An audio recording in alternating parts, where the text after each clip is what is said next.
What is up, everyone? It's Russo. I hope everyone is doing well. Welcome back to the three-peat Red Nose Russo in the squat rack. And I wanted to be going into just how I've been feeling. And of course, I wanted to touch on the previous video. That is the energy being pulled at the squat rack. There's no ifs, ands, or buts that rebuilding the central nervous strength that I was at is daunting, as far as the length of time I was in the gym with the strength volume, as well as the frequency. And for me, my life is like redlining sixth gear. So if you think about a sports bike, you achieve what, in my opinion, is bliss when you are redlining sixth.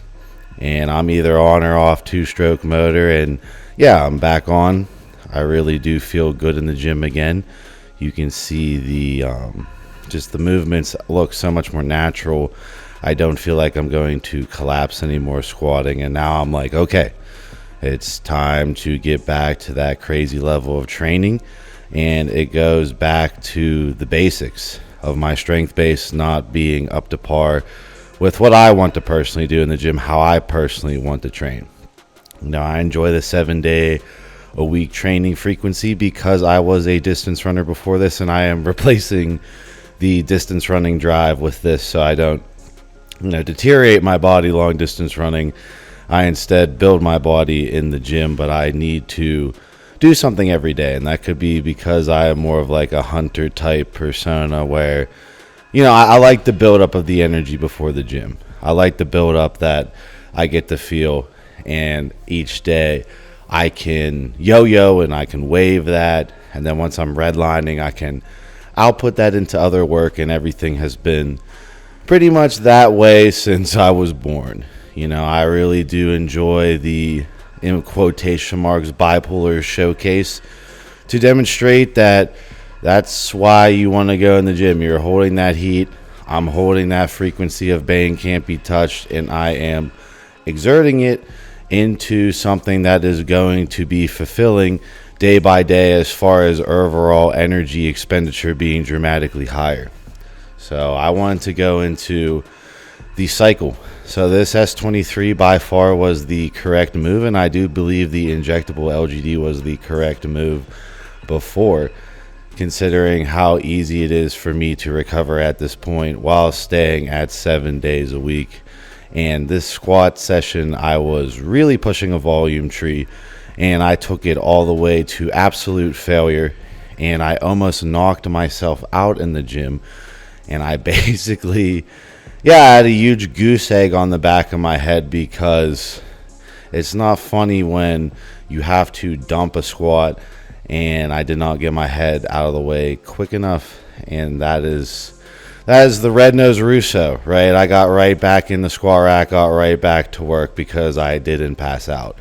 But if you're looking at this clip right here, as far as like the overall androgen receptor activation on my body, this would be hard to beat other than conventional deadlifts. Conventional. I really don't see you activating more right there. I was completely off the back of my head. It looks like a smooth exit. Absolutely not. Cracked the back of my head. Could not believe I did not pass out. Yeah, I just think, you have to have the strength base, and then you can do something as far as bodybuilding after that. And with enhancement and drugs, there's this perception where, I can skip the strength base. Well, you can. You can probably get decent results, but you're never going to beat the person in the conventional pattern that's been their entire life, and they've slowly built up to that. For me, the true wild card factor is all my SARMs abuse, because I have, in my opinion, found what SARMs were about as far as the central nervous system tweaking, as long as your body can keep up with it. So I am going to continue with the injectable SARMs under the guys that it's like, you want to see this cycle as me rebuilding my strength volume base. I do not believe I have the greatest or prettiest muscle insertions for competing, and I did have a monstrous central nervous system that was able to tolerate workloads outside the gym while maintaining 7 days in the gym. And that was built up extremely slowly. And I used SARMs because it interacted with DHT as the base androgen. And if I used mk677 to kind of counteract or help my central nervous system out, when we approached 23 on injectable LGD before the gyms closed, I had a physique that, in my opinion, was ultimate hybrid athlete. I had a tight waist. I could see my abs, and I was still very cardio efficient. And I could actually, in my opinion, train for bodybuilding and get on a stage at that point, at 23, right before the gyms closed. That was a strength-based build, a power builder-based build, and then I was going to switch into hypertrophy movements to try to help my insertions be a little bit more prettier.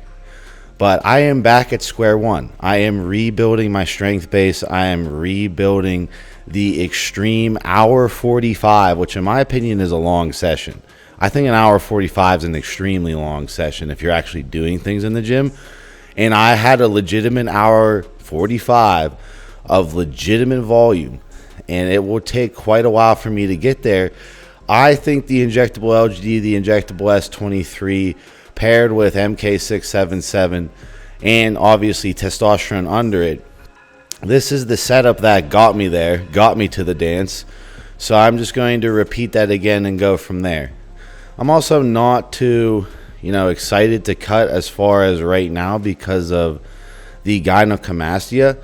I will be getting and testing out if androgen creams shrink it. I will say it's at a more acceptable rate. I did get it to a point where my left nipple isn't really that bad, but for some reason with males with gyno, it's normally one nipple, and my right nipple is displaying not the same size, but pretty much the same level of you would want to have surgical intervention. But if this androgen cream helps me, for sure. I am getting a tighter waist. I can no longer gain weight easily on this injectable S23. I'm around 242, and I am not changing my calories at all. It's just falling off because I think SARMs have merit to impacting basal metabolic rate way more than steroids.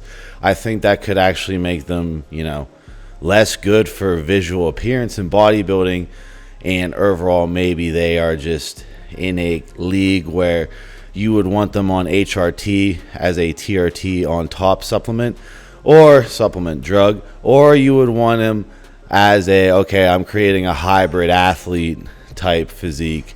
And after the hybrid athlete physique is built, I can go back and I can bodybuild. And that's pretty much what I want to do, is I want to have the energy all day. I don't want to mess up what I've already done. It's a pretty similar path. I painted the frequency of my dead dog of when I come in the gym, that is just the level of energy I actually need to exert in the gym, daily in a pattern. And I don't want my pattern interrupted. I don't need a pity party. I need to actually get back to the squat bar does not lie. It's not going to lie to me. The squat bar is not going to lie to me.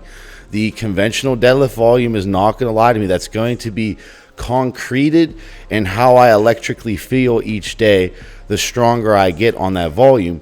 And for me to continue chasing up that path, I need to maintain a level of aggression that is going to be a red-nosed way to get out of this situation of I don't want to train 3-4 days a week. That's just not me. I'm redlining sixth.